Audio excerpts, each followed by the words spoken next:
remember that. Well, you are good.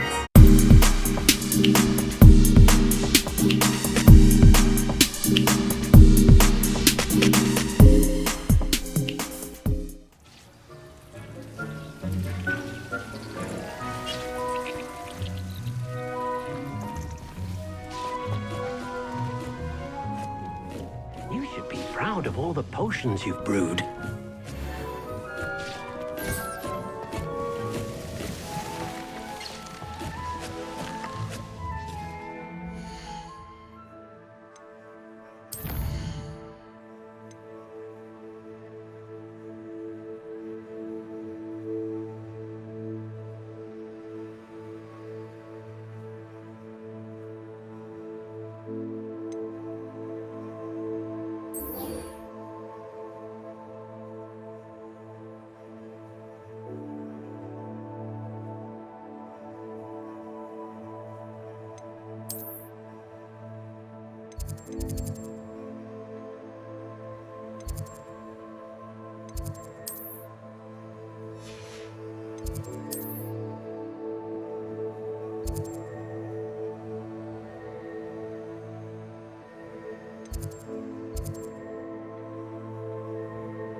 I have been meaning to speak with you.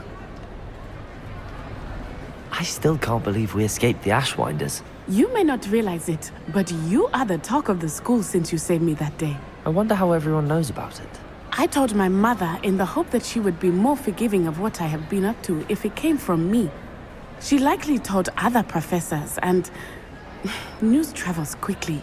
Unfortunately, she might, in fact, have been even less forgiving than I'd hoped.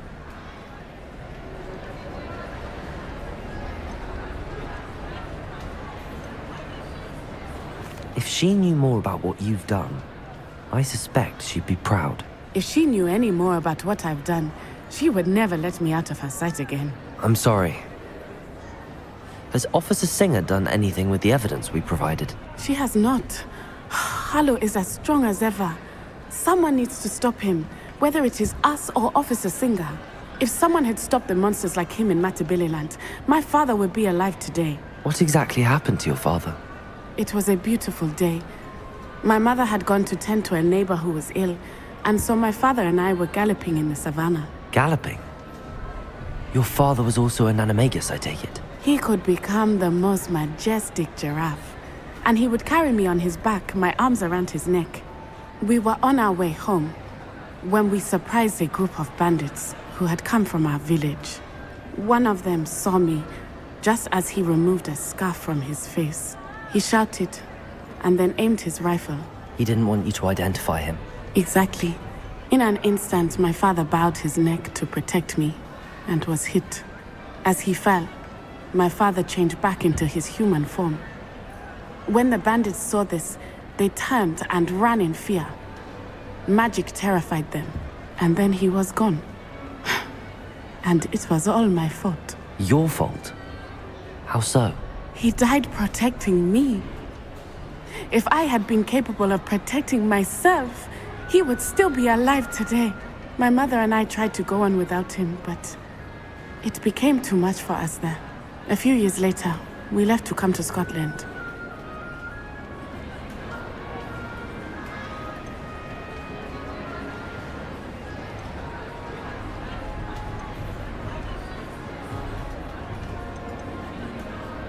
Do you think taking down the Ashwinders will avenge your father's death? No. Vengeance is not what drives me. My father would not want that. He and my mother raised me to believe that it is a privilege to be able to fight for those who cannot. I know there is risk involved, but I feel it is worth it. I am glad you seem to think so too.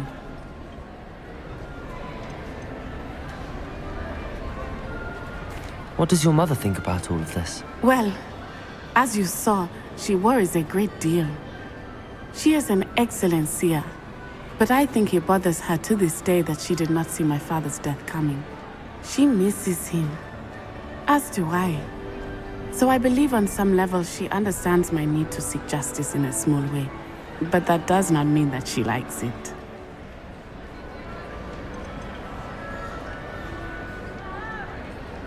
Do you think your father would approve of the things we've been doing? Oh my, that is a good question. In theory, yes, although he would worry as my mother does. But I think he, of all people, would understand my persistence. My father never shied away from a fight for good, no matter how ruthless the foe. And I think he would have enjoyed knowing that I had a compatriot like you. I'm sorry, Natty. I can't imagine what you've been through. Your father sounds exceptional. He was. Truly extraordinary. And thank you for your kind words. We all have our burdens. My father had a saying about that. Yes, I remember. Rain does not fall on one roof alone. Exactly.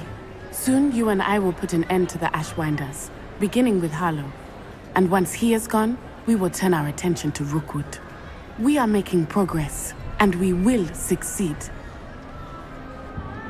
Thank you again for saving me.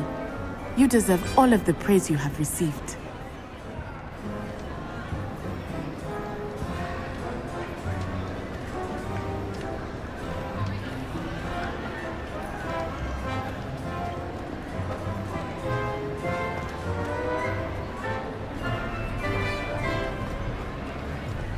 You!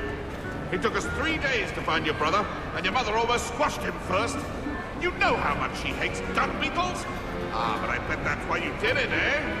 Well, let's see how much you like being turned into an insect next time you test my temper!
Hello. Are you here for Summoner's Court? That I am. Don't expect to be as lucky here as you were in Crossed Wands. Speaking of which, care to play a match?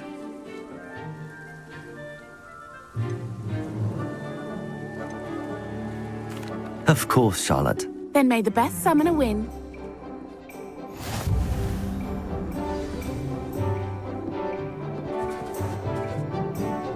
Accio!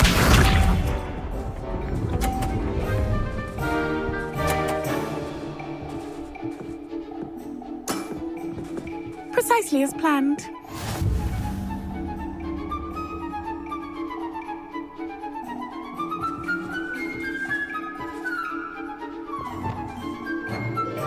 Accio!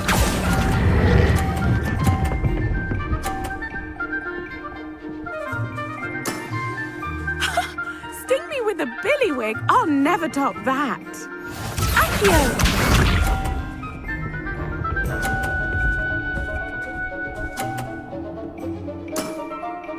Precisely as planned.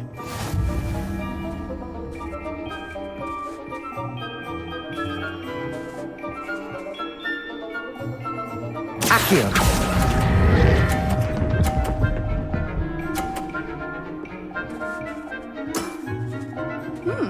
Nice technique. Accio!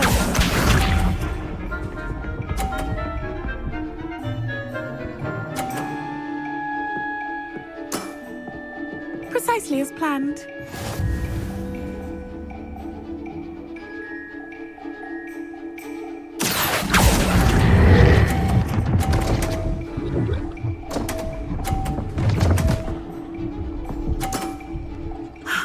I'll remember that. Well, you are good.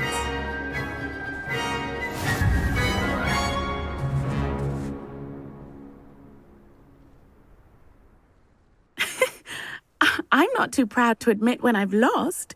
Where did you learn to play like that?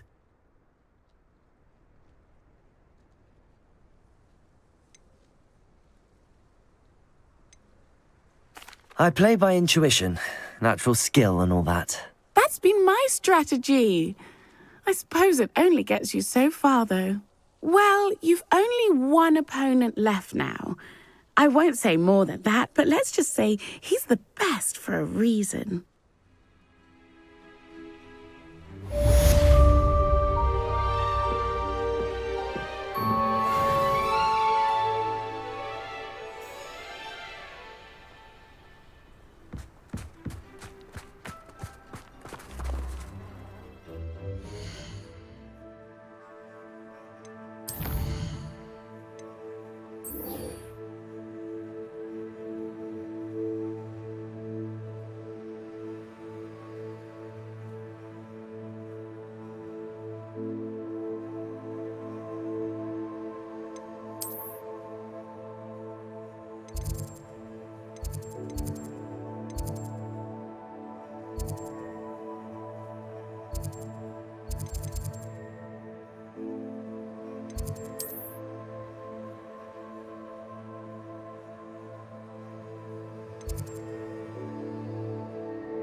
Welcome back.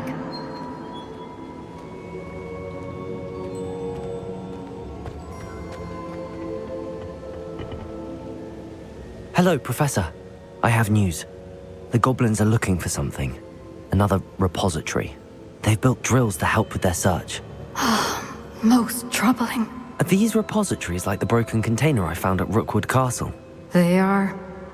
I fear we have no time to lose. Have a look at the map. Fortunately, the next trial is fairly nearby.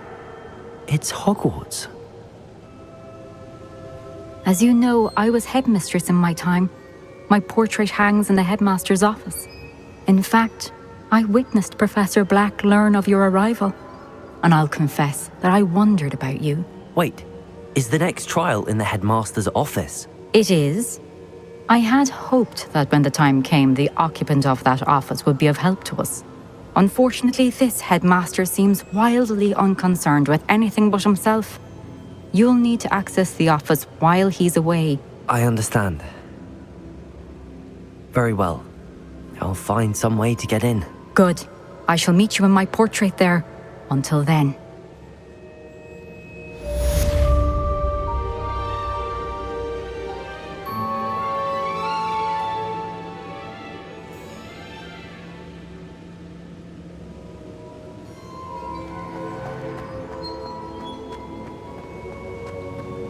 How will I gain access to the headmaster's office? Perhaps Professor Fig will know what to do.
Revelio.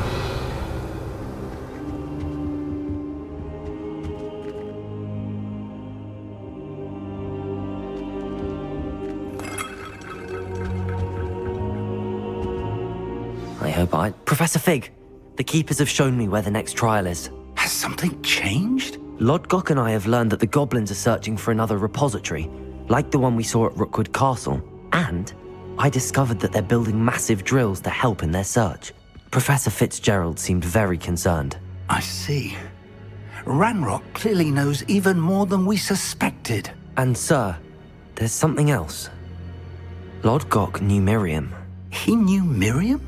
They encountered each other at Rookwood Castle. She was doing research. That's where she found the container with the portkey. He liked her so much that he let her leave with it, despite orders from Ranrock. I don't know what to say. She could win over almost anyone. I want to hear more of this. And, in fact, I'd like to speak with Lodgok directly. But we've no time now. Where is the next trial? Believe it or not, it's in the headmaster's office. Incredible. Very well. You'll need the password to get past the stone gargoyle. The headmaster's house elf will know it. I don't know the headmaster's house elf. Will he even speak to me? I imagine he's loyal to the headmaster. He is. So you'll need a disguise. I have just the thing. A Polyjuice potion. You'll look and sound like Professor Black. Wait, doesn't Polyjuice potion require a bit of the person you want to change into? And take ages to brew? It does. So how do you already have Polyjuice potion to change into Professor Black? One never knows when such a thing may come in handy. Let's just say I felt the need to be prepared for anything after my fruitless trip to the Ministry on his behalf. Now, time is of the essence. Drink up and I shall explain more.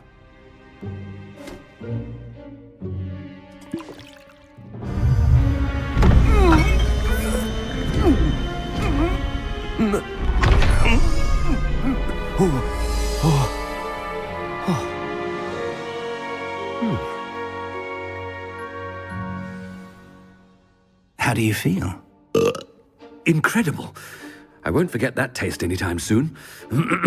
How do I sound? Convincing.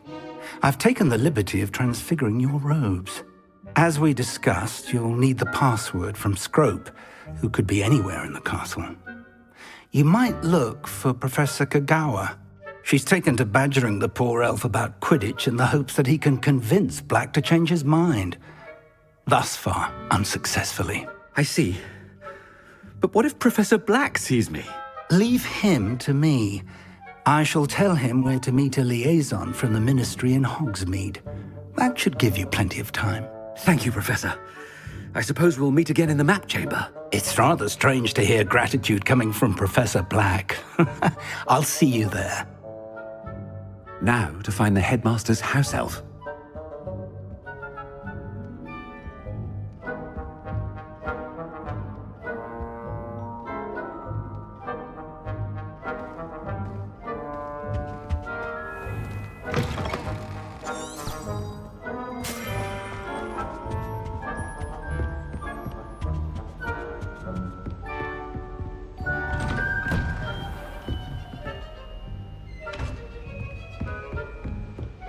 Do you have a moment, Professor?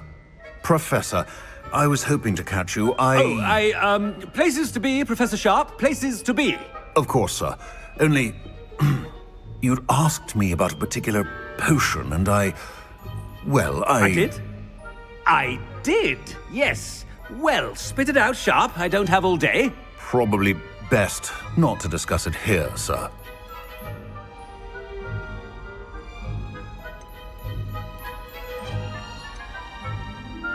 I assure you, Sharp, you may speak freely. Very well. I've brewed the cure for boils you wanted. I can drop it by your office when it's convenient. Of course, yes. No need for all the cloak and dagger. Simply have a student deliver it. A student. Very well, sir, if you insist. I do. And thank you, Sharp. I just hope you've brewed enough for all my boils. Now, to determine which student gets this rather unenviable task.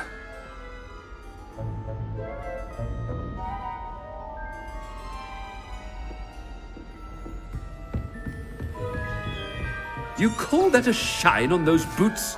Do better! When I witness what passes for magic in these halls, I simply mourn for the future of the wizarding world.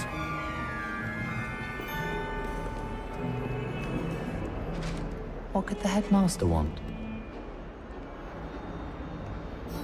Gareth! Mr. Weasley! What are you doing here? Don't you have, somewhere to be? Oh, Professor! Yes, of course. All sorts of places I'd rather be right now. Do you need something from me? I'm looking for my house elf. Surely you've seen him? Ah, the little one-eared fellow. I saw him heading to the Great Hall moments ago. Muttering on about your, sterling graces, sir. I am watching you, Mr. Weasley. Mr. Redding, who owns Honeydukes, tells me some of his billywig stings recently went missing. Prime potion ingredient. And I know you fancy yourself a skilled potioneer. What? But, sir, I haven't been anywhere near Honeydukes. Bah! That's enough from you. Just know that I have eyes and ears everywhere. On your way, Mr. Weasley.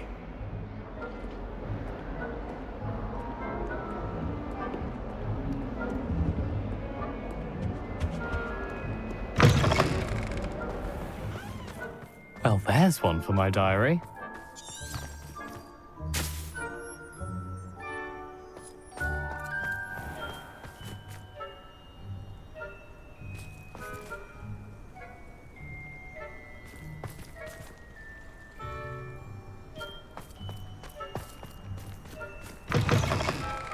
Chewing with your mouth open? Where are your manners?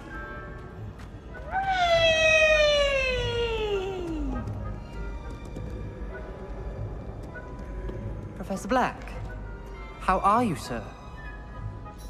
Mr. Gaunt, where do you think you're going? I beg your pardon, sir. I'm simply on my way outside. Taking the day off, eh? Typical student, wasting the hours away. I have to write 20 inches on Dittany and its uses. Was heading to the greenhouse. Ah, yes! Mixed with, bubo tuba pus makes a fine, mustache paste. Yes, mustache paste. I find. Are you feeling all right, sir? You don't seem yourself. I assure you I am quite healthy, Gaunt. If I need a medical diagnosis, I shall head to St. Mungo's.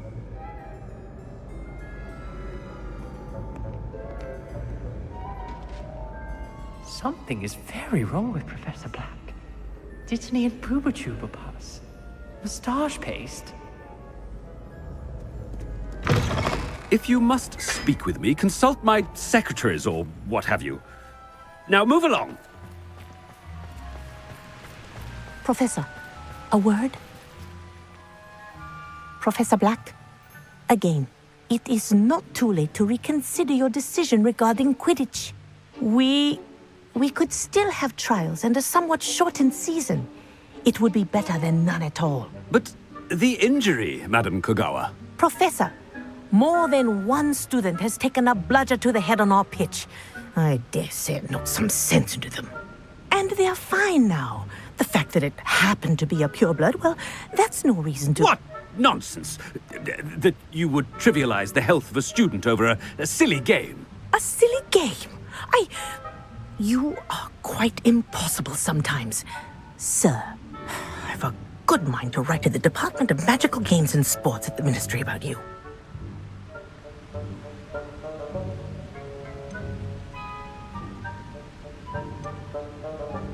Good idea.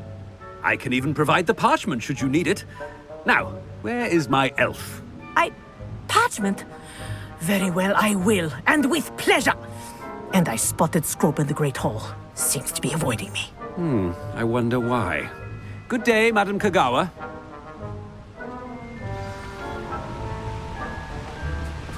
What did we do to deserve him as a headmaster?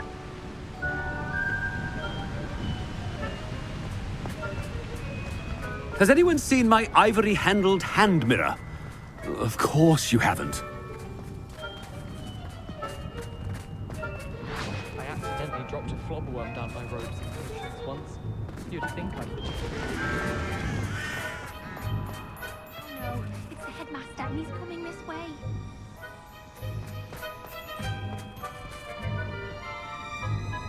Miss Broom, a word. Oh, Professor, this is an interesting surprise. It's Bloom, by the way. Remind me of your area of affinity, Broom. OWLs are swift approaching. Charms, sir. Non-verbal spells. Might work on one that makes me disappear. Well, keep at it, Broom. And before you know it, you'll be as invisible as that new fifth year seems to be. They're not invisible, sir. I've seen them near the library. In fact, they help me with my, heavy books. Speaking of invisible, where's my blasted house elf?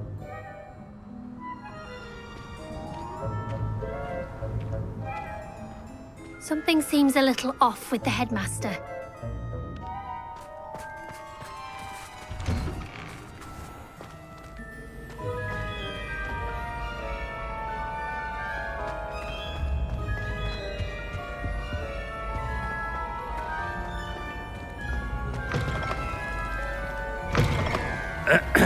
I wonder almost daily why I accepted this appointment from the Ministry.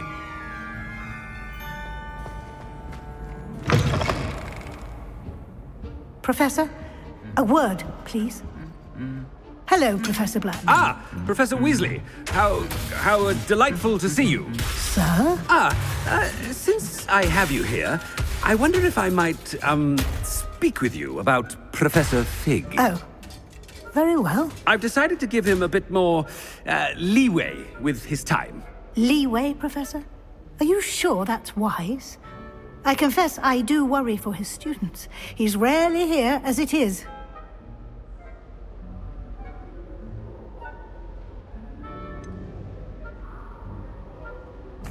I realize that, and I'd like to keep it that way. I see. But, sir, if I may, I am wary of how much time the new fifth year seems to be spending away from the castle, supposedly on Professor Fig's behalf. I've heard unsettling rumors of their escapades. Everything from sneaking into the Forbidden Forest to confronting Ranrock's loyalists and Rookwood's lot. What? Goodness. You cannot believe everything you hear, Professor. No, you cannot. I mean, I shall keep an eye on Fig. You simply keep doing the wonderful job that you're doing. Simply wonderful. Thank you. But I'm happy to look into... Good. That'll be all, Weasley. I mean, Professor Weasley. Good day.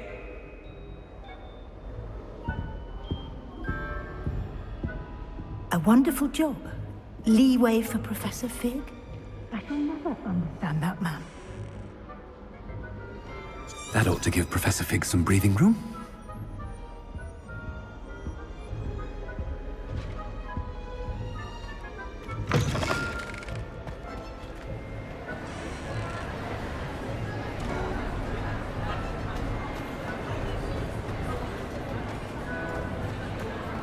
Professor Black is happy with Scrope's performance as his house elf. There's no doubt in Scrope's mind. Attention, students! I hereby decree that the Great Hall be forthwith decorated in the elegant banners of Ravenclaw. I shall be taking no questions at this time, or ever.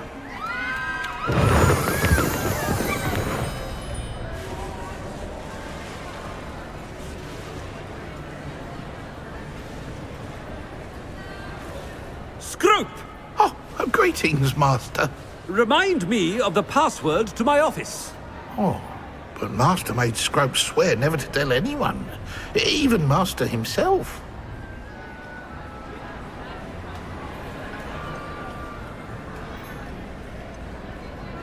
How dare you question me? I've a mind to give you a matching set of ears. Yes, sir. Of course, sir. Scrope begs forgiveness.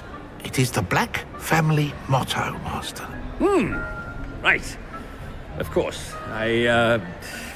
Master does remember it.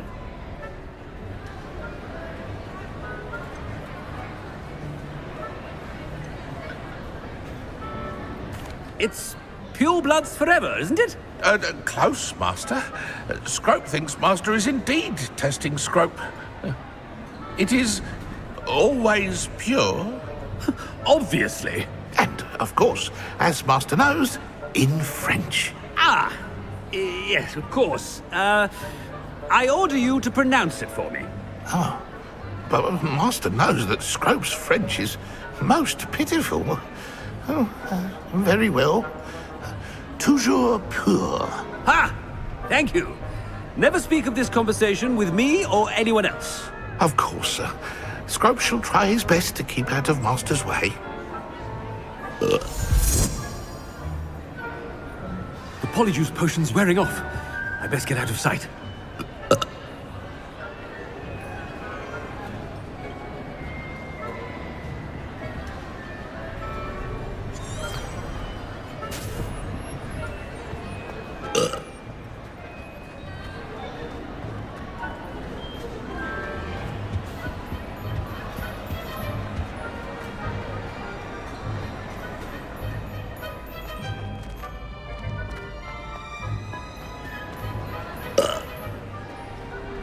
Made it just in time. It's wearing off. Fig was right. I can't believe it worked. Now to speak the password to the gargoyle.